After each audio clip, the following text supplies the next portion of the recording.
Ok.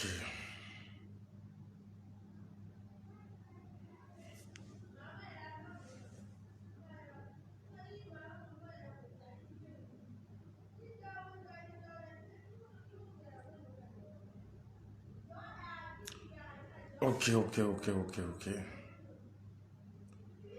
Salam alaikum, salam alaikum. N'o ka sɔrɔ aw bɛ yan n b'a ɲini aw fɛ a ka vidéo a ka partager san. An bɛna an da don sujet dɔ la, c'est très important. An bɔra ka nouvelle dɔ mɛn sisan premier ministre da halisa a bɛna ko in faamu. Malidenw bɛna ko in faamu ani Faransi ko bloquelen bɛ yɔrɔ jumɛn u bɛna dɔn halisa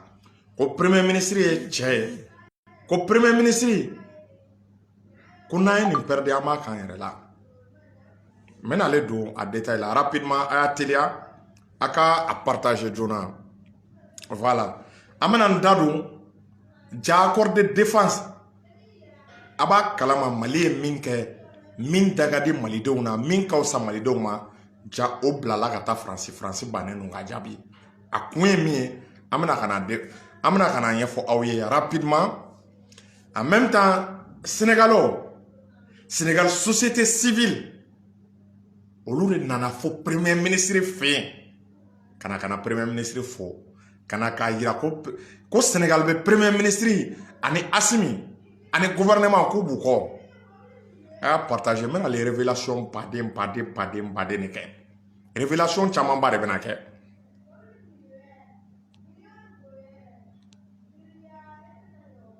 Donc n bɛna révélation baden de kɛ aw ye san. Donc n b'a ɲini aw fɛ a y'aw teliya a ka partager san. Donc an b'a daminɛ dans une minute. Cheikh Bapulo Kandialo ale folen don yan ka se Mamadou le Sage Master T u bɛɛ folen don yan. Donc a balimakɛ ni aw denkɛ don n'o ye Amara Sila jury chercheur. Malidenw n bɛ min fɔ aw ye premier ministre man kunna n'an ye nin bila an y'a k'an yɛrɛ la. O de la dɔw bɛ bɔ ka manamanakan fɔ ko premier ministre ka kuma ka ca mais a caman na i b'a ye ŋaniya wɛrɛ de b'u kɔnɔ sinon premier ministre ka kuma man ca. Ko dɔw bɛ ka kɛ ji jukɔrɔ ni premier ministre da ma bɔ ni a ye fo ka dugukolo meleke anw t'a dɔn. Bon olu bɛ kɛlɛ min na ji jukɔrɔ n'o ma fɔ anw ka o dɔn Faransi dun bɛ ka communiquer a ta kan o b'u k'u ta fɔ min bɛ ka kɛ ji jukɔrɔ ni anw ma communiquer o kan ni premier ministre ma communiquer o kan k'o fɔ est-ce que aw b'a dɔn ko min bɛ sen na aw b'a dɔn ko min bɛ sen na an ka premier ministre i b'a ye k'a fɔ a ye a tɔgɔ bɔtɔ filɛ kɔnɔ a ye wɔlɔfɔ a ye Sénégal société civile a y'u reçoit o reçoitli kɛnɛ kan premier ministre y'a yira ko mankan jumɛn de bɛ ani Faransi cɛ ko mankan min bɛ olu ni Faransi cɛ premier ministre de filɛ k'i da don o la o de la an bɔra accord de défense ko in kalama. Premier ministre ye mun de fɔ est-ce que y'a faamu premier ministre y'a yira k'a fɔ ko mankan min bɛ ani Faransi cɛ ko accord de défense ko n'i y'a ta k'a lajɛ Serval yɛlɛmana ka kɛ Barkhane o ye opération Serval k'u tugu k'a kɛ Barkhane Mali t'a kalama Mali ma ɲininka Mali ma consulter Faransi Macron y'i sigi a ka salon kɔnɔ dɔrɔn don kelen dɔrɔn k'i jɔ ko opération Barkhane ko a jɔra a ma Mali ɲininka est-ce que y'a faamu. Donc o senfɛ Mali ko tɛ se ka kɛ donc n'i ko i b'i ka opération jɔ problème t'a la i ka opération jɔ i ta i yɛrɛ mais i b'a ye anw fana bɛ mɔgɔ wɛrɛ ɲini o de senfɛ ja Mali ye enseignement ta accord de défense k'a demander ko k'a réviser ja an ka autorités b'a dɔn ko Barkhane a bɛ ka kuma o kuma fɔ ja an ka autorités b'a bɛɛ kalama ko opération Barkhane ma ye Mali ma ja u b'a kalama u b'a dɔn k'a fɔ ko Barkhane a bɛ Mali tila u b'a dɔn Takuba a bɛ Mali tila ja o de senfɛ premier ministre ka kuma la ko Mali ye accord de défense dɔ kɛ ani Faransi cɛ Mali y'a demandé k'a réviser Faransi ma sɔn Faransi y'i ba k'a tɛ réviser o senfɛ yɔrɔ accord bɛ kɛ jamana fila de ni ɲɔgɔn cɛ ni accord b'aw ni ɲɔgɔn cɛ mɔgɔ kelen tɛ se k'i sigi dɔrɔn ko ale sen bɔra accord la o tɛ se ka kɛ o mɔgɔ fila fɛn jamana fila fɛn de don jamana kelen tɛ se k'i sigi ko ne sen bɔra a la n'a y'o kɛ dɔrɔn a ye sariyaw sɔsɔ bon Faransi y'i sigi k'ale y'i sen bɔ a la donc Mali autorités y'o enseignement de tirer o de la accord de défense Mali fana ye accord de défense kura dɔ kɛ accord de défense kɔnɔ a ye o labɛn o accord de défense o da ka di Mali la o accord de défense i b'a ye an ka souveraineté tɛ tɔnɔmada Mali tɛ tɔnɔmada Mali tɛ tila Faransi C'est-à-dire France te wuli a avion te wuli u sago la a ka avion te jigi u sago la Mali ye o de kɛ est-ce que y'a faamu Mali kɛlen ko accord kɛ an ye a bila ka taa France ma kan kɛlen ka accord in ci ka taa France ma ni y'a kalo 2 ye ni y'a kalo 2 ye Mali ma da révision ma dɛ fait nouveau min bɛ yen jama fɔ ko ka réviser anw y'an ka accord de labɛn min daga dana k'a ci u ma ko bon an bɛ fɛ n'an bɛ baara kɛ a ka kɛ nin kɛcogo de la an ye accord ci u ma fo sisan an ma France ka jaabi mɛn Mali accord ci France ma accord de défense fo sisan ko ja France ma jaabili kɛ o y'u ban ka jaabili kɛ parce que min bɛ accord in kɔnɔ Mali ye min proposé accord kɔnɔ o de da man di u la o Mali ye min proposé accord kɔnɔ u t'o fɛ Mali ye min proposé accord kɔnɔ kɔrɔ de ye France k'a ka minɛn cɛ hali n'a ma fɔ an ye min bɛ dans les coulisses duguduguma la an ye min bɛ c'est que a accord kɔnɔna la Mali ko France ka soldat kana to yan France ka soldat tɛ to Mali kɔnɔna la Mali a demandé ko France bɛ se ka dɛmɛ min kɛ an ye min bɛ dans les coulisses ko Mali a demandé ko France ka avion an mago b'u ka sanfɛ minɛn dɔrɔn de la wa u ka sanfɛ minɛn ye an b'a demander aw de b'a f'u ye an mago b'aw ka sanfɛ minɛn na nin yɔrɔ la nin yɔrɔ la nin yɔrɔ la en même temps Mali ko dugumala u ka intervention terrestre u ka soldats bɛ duguma k'an mago tɛ intervention terrestre la n ye min bɛ dans les rumeurs u ko an sen tɛ intervention terrestre la ko France k'i sen bɔ dugumala la donc ni France dun sen bɔra dugumala la u tɛna an ka sanu sɔrɔ u tɛna pétrole sɔrɔ u tɛna uranium sɔrɔ u tɛna gaz sɔrɔ o cir'u ma k'a bɛ kalo 2 bɔ u man jaabi u tɛ se k'an jaabi o parce que u tɛ se k'an jaabi mun na parce que ko in kun ye dugu jukɔrɔ nafolo ko de u tɛ se k'an jaabi mun na France ɲɛ bɛ pétrole de la pétrole dingɛ de bɔnnen bɛ nord kɔnɔna la Kidali i bɛ se ka sanu tɔmɔ a ye ɲininkali kɛ bilahi i bɛ sanu tɔmɔ Kidali dugukolo i b'a wuguba dɔrɔn i bɛ sanu tɔmɔ n'a fɔra ko France ka taa k'an mago bɛ sanfɛla de la France dun nana dugumala de la n'a hakili bɛ Jɔnkuda ka lettre la Jɔnkuda ko France k'an mago bɛ appui aérien de la n'o ye sanfɛ minɛ ye France ko ayi ko anw tɛna sanfɛla dɔrɔn na ko fo an kana duguma ko parce que o kɛlɛ ko duguma kɛlɛ jɔra b'a la o duguma kɛlɛ o ko opération Barkhane o nana kɛ Barkhane opération Barkhane de kɛra sanu bɔ pétrole bɔ opération Barkhane de kɛra ka Mali dugu jukɔrɔ fɛnw bɔ dugu la ka taa n'a ye France o de la kɛlɛ tɛ ban tant que o bɛ Mali kɔnɔ kɛlɛ tɛ ban o de la fɔra ko France bɛ taa an ka gouvernement bɛ ka diplomatie de kɛ u bɛ ka ko kɛ ni kɛwa de ani stratégie fo Malidenw aw ka o yɔrɔ faamu aw bɛ se k'a miiri k'a bila aw kunna ko Mali kun bɛ se ka kariya k'a demander ko France k'an ka accord de défense révisé o accord kɔnɔna la jɔn b'a miiri est-ce que i y'a faamu ko France ka soldats bɛ to Mali kɔnɔ Mali m'o demander o a ye min bɛ dans les coulisses o ma fɔ kɔni mais dans les coulisses a demandera u fɛ k'u ka sanfɛ minɛ Jɔnkuda delila ka min fɔ u ka pankuru an mago b'o dɔrɔn de la dugumala u b'o to Mali bolo dugumala la Mali armée bɛ ka baara kɛ Mali armée ɲɔgɔn tɛ dugumala la an ka sarasiw bɛ ka koda djihadistes kan u bɛ ka koda terroristes kan jɔn b'i kanto k'i bɛ sarasi wɛrɛ bila ko ka na armée malienne dɛmɛ o la an mago tɛ France ka dɛmɛ la an mago tɛ Union européenne ka dɛmɛ la u ka sanfɛ minɛn di an ma 2012 n bɛ kuma dɔ fɔ a ye 2012 aw b'a kalama ko Amadu Tumani Ture a taara Union européenne na ka kule ko sarasiw bɛ Mali la cɛw bɛ Mali la ko Union européenne k'a ye n dɛmɛ ni sanfɛ minɛn ye a taara CEDEAO fɛ k'a ye n dɛmɛ ni sanfɛ minɛn ye aw tɛ min dɔn ATT taara Tchad fɛ yen k'u dɛmɛ bilahi u bɛɛ y'u ban Niger y'i ban u ye Amadu Tumani Ture to a gɛnfɛn bolo ATT gɛnfɛn kunna la a y'a dɔn k'a fɔ ko ninnu ye jamana cilaw de o de la 2012 Sanogo n'a ka sanɔgɔya bɛɛ Général Sanogo tiɲɛ la a ka ko man ne mais 2012 ala ko tiɲɛ a n'a ka ko bɛɛ a ko CEDEAO sarasiw kana jiginya o ni sarasiw kana jiginya a ko Mali mago bɛ sanfɛ minɛn de la mais a wagati u ma an lamɛn dɛ u ma an lamɛn parce que coup d'état tiɲɛ na coup d'état kɛra ATT o wagati u ma diya anw ye mais Sanogo yɔrɔ dɔ kɔni na a tun b'a jo fɛ a ko sarasiw kana cunya CEDEAO sarasiw kana cunya France sarasiw kana cunya o bannen don donc France tɛ se ka intervention kɛ n'a ma dugumala viser maaw hakili jigin tuguni Libye intervention na u kɛlen ka résolution voter ko OTAN ka taa Libye a fɔra ko ka duguma mɔgɔw sen bɔ a la Libye population ko ka dugumala sen bɔ a la ko France soldats kana jigin duguma parce que u b'a dɔn n'u jiginna duguma au lieu que u ka kɛlɛ kɛra u bɛ t'u ɲɛsin Libye pétrole dingɛw de ma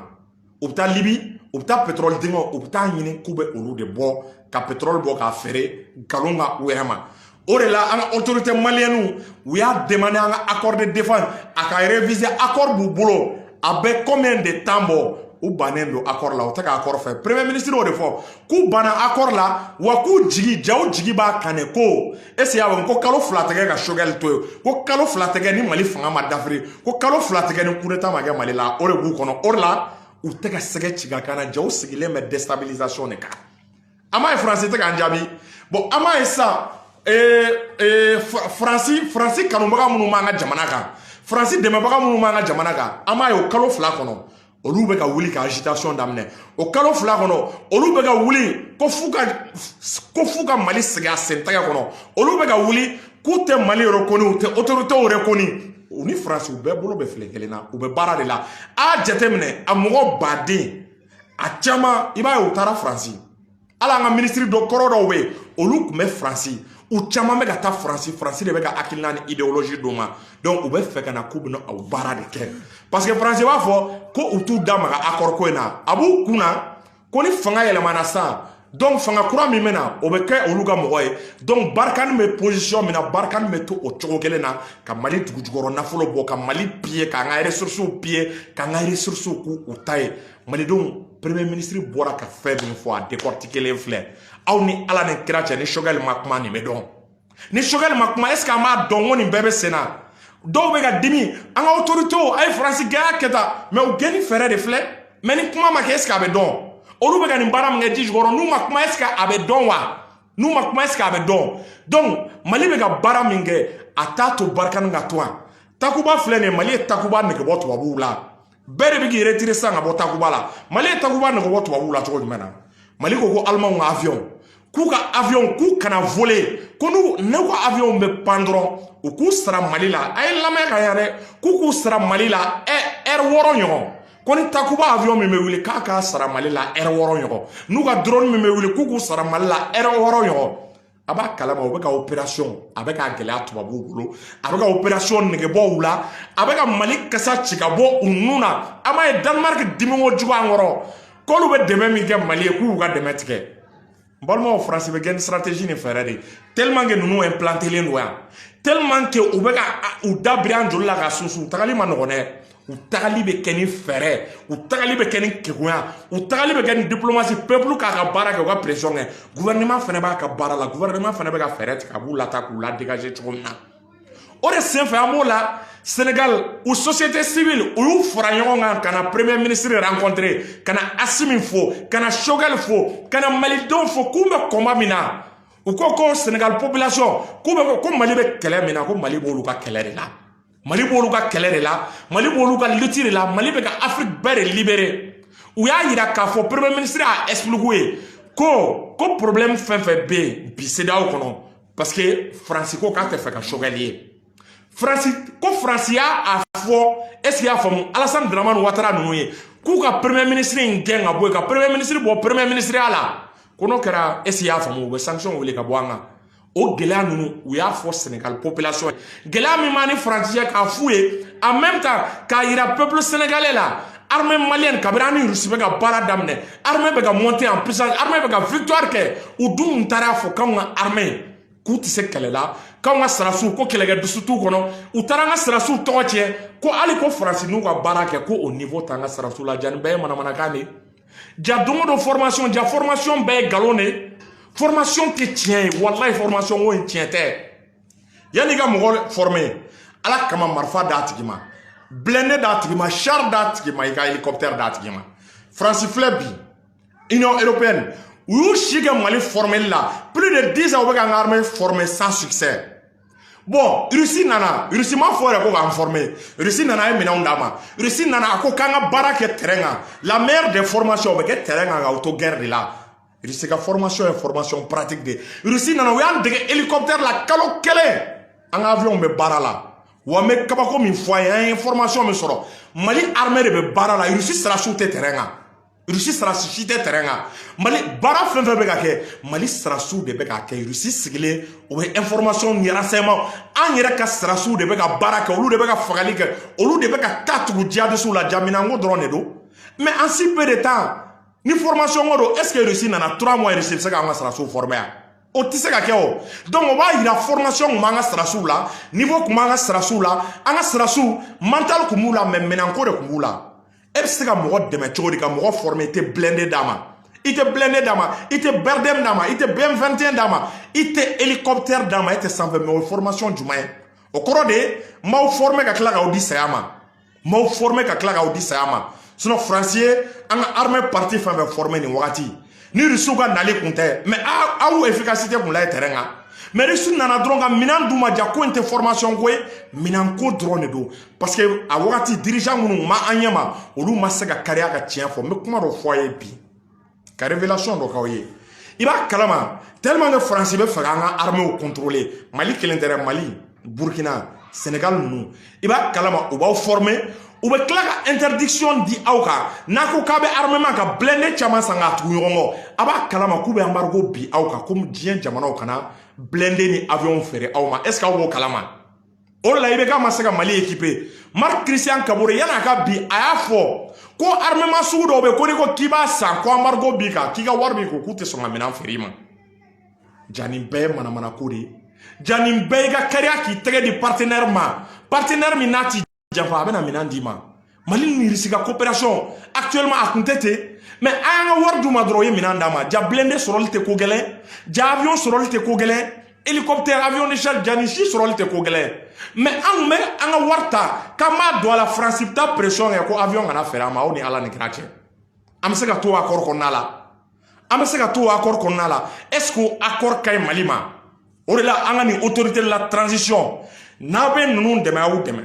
Choguel ni Assimi n'a b'u dɛmɛ a y'u dɛmɛ ni ninnu bilala ni Mali kɛlɛ banna a ka tigɛ n na ni ninnu bɔra an kunna bilahi Mali tɛ libéré Mali tɛ libéré a kana douter aw m'a ye actuellement san rebelles yɛrɛ bɛ ka ko faamu rebelles bɛ ka sigi gouvernement ma rebelles bɛ ka faamu ko France ka manipulation nafa t'a la France bɛ mɔgɔ nɛgɛ de k'i layɛlɛ yiri sanfɛ bilahi rebelles y'a faamu ko France bɛ mɔgɔ nɛgɛ k'i layɛlɛ yiri sanfɛ actuellement n bɛ exemple d'aw ma Ukraine situation tɛ nin France taara i nɛn don Ukraine kɔrɔ ko Union européenne OTAN bɛ Ukraine kɔ k'a k'i jɔ Russien Russie filɛ nin ka Ukraine encercler France bɛ ka mun fɔ France ninnu b'a la ko France Allemagne Union européenne dugu u bɛ k'a fɔ k'u ka ressortissants ka bɔ Ukraine ko Russie bɛ n'ale tiɲɛni kɛ alors k'aw de ko k'a bɛ Ukraine kɔ ko OTAN b'a kɔ bi u bɛ ka mun fɔ u b'a la ko France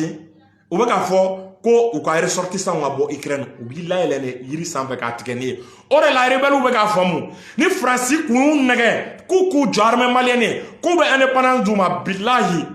Mali ni Russie an b'u bɔ baara la France tɛna kɛ ye aw kɔrɔ France o y'a sɔrɔ u y'u ka minɛn cɛ u bɛ taa aw de bɛ bɔnɛ fu aw de bɛ bɔnɛ aw ni na ni France ko k'a bɛ cɛ o cɛ dɛmɛ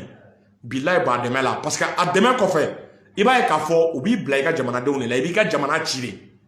bon ni mɔgɔ minnu banna France la a y'a bila aw kunna u b'olu traité comme dictateur mais olu de ye faso kanunaw ye dɛ olu de ye faso jɔlaw ye olu de b'u faso fɛ olu de faso ka di olu de ye n bɛ ka min fɔ a ye welebali don donc n bɛ min fɔ aw ye sisan an bɛ dynamique min kɔnɔ an ka continuer dynamique in na problème tɛ dɔwɛrɛ ye dɔrɔn an k'an ka sanu nationaliser parce que an y'a ye sisan Nord kɛlɛ armement ko problème de don Nord kɛlɛ blindé ko problème de don Nord kɛlɛ hélicoptère ko problème de don Nord kɛlɛ avion de chasse ko problème de don Nord kɛlɛ technologie ko problème de don hélicoptère technologie armement est-ce y'a faamu blindé nin bɛɛ bɛ sɔrɔ cogo jumɛn na musaka de bɛ nin bɛɛ sɔrɔ o musaka bɛ bɔ min an k'an ka sanu nationaliser pour que k'an ka guerre financer ka 30 40 hélicoptères 50 hélicoptères est-ce qu'il y a des blindés est-ce qu'il y a minnu tɛ compter des avions de chasse 100 avions de chasse fɛn jumɛn bɛ se k'a las'a ma n'an sɔnna bi k'an ka sanu nationaliser an bɛ nin bɛɛ sɔrɔ donc n'an ye nin sɔrɔ fo ka dugukolo meleke rébellion tɛ wuli Mali kɔnɔna la n'i y'a dɔn k'i wulila avion bɛ yen blindés bɛ yen chars bɛ yen cɛ ti tulonkɛ Mali kɔnɔna la tuguni donc kɛlɛ in bɛɛ ye dugujukɔrɔ nafolo ko kɛlɛ de o dugujukɔrɔ nafolo in an k'a kɛ an ta ye an k'a don an ni dungɔ fɛ anw de ka diɲɛ mɔgɔ sɔn diɲɛ mɔgɔ kana na tuguni k'a bɛ dugujukɔrɔ nafolo bɔ Mali fɛ yen il faut que o de ka ban n'o banna sisan i b'a ye k'a fɔ indépendance yɛrɛ bɛ na Mali la Mali b'a yɛrɛ sɔrɔ yɛrɛtigiya min fɔra bilahi Mali b'a yɛrɛ sɔrɔ n'a sɔnna sisan k'an ka sanu nationaliser le Mali produit plus de 75 tonnes d'or alors que sanu tonne kelen ça fait 36 milliards 36 milliards au fois 75 avec 2700 milliards d'i ma 2700 milliards il be ka kungo ko Mali loi de programmation militaire o kun ye dron ko 1230 milliards ko yoma de ka kɛ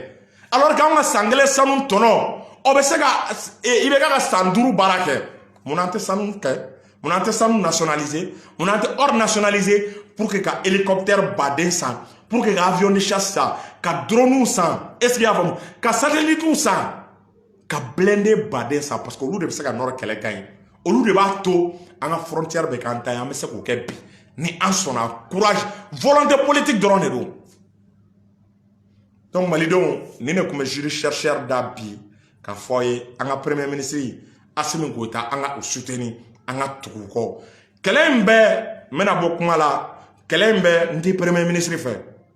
kɛlɛ in bɛɛ ye gouvernement ko kɛlɛ de ko fo n da ka don a la Faransi ko a tɛ premier ministre fɛ CEDEAO ko k'a tɛ premier ministre fɛ maliden jugu dɔw ko k'olu tɛ premier ministre fɛ ɔ maliden fanba ko k'olu bɛ premier ministre fɛ maliden fanbaw wa a y'aw jɔ